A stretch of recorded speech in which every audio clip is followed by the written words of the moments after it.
My sister refused to pay my son after she booked him as a photographer at her wedding. To my surprise, she brushed off my concerns, claiming that she had already spent a lot on the wedding and couldn't afford to pay him. Growing up, my sister and I were always close. We shared secrets, clothes, and dreams. So when she asked me if my teenage son could be the photographer at her wedding, I immediately agreed. After all, I knew how much she valued family and wanted to support her in any way I could. My son, Jake, was ecstatic at the opportunity.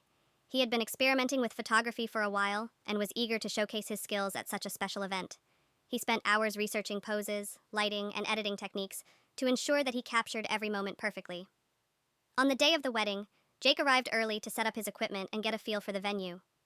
As the ceremony began, he discreetly moved around, snapping photos of the happy couple, their families, and friends. He was in his element, completely focused on his task, and determined to deliver top-notch photos. After the reception, Jake painstakingly edited the photos, ensuring that each one was flawless. When he finally presented them to my sister and her new husband, they were overjoyed. They praised his talent and thanked him for capturing their special day so beautifully. I couldn't have been prouder of my son.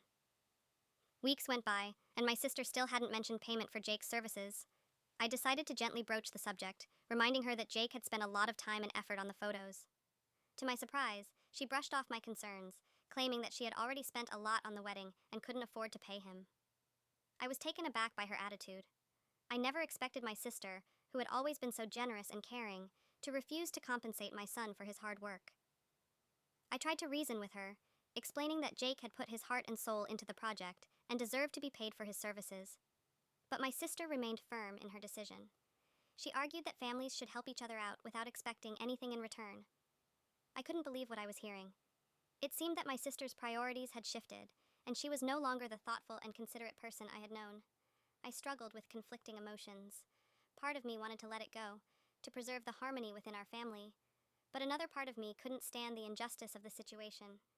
I knew that I had to stand up for my son, to show him that his efforts were valued and appreciated. I decided to confront my sister one last time. I made it clear that I wouldn't back down until Jake received the compensation he deserved. I pleaded with her to see reason and to understand the impact her actions were having on our relationship. To my relief, my sister finally relented. She agreed to pay Jake for his photography services, although she made it clear that she was doing it begrudgingly. I was grateful for her decision, but it saddened me to see how much our relationship had been strained by this incident. In the end, Jake received his payment, and my sister's wedding photos were treasured by all who saw them. But the joy of the occasion was overshadowed by the bitterness that had crept into our family dynamic.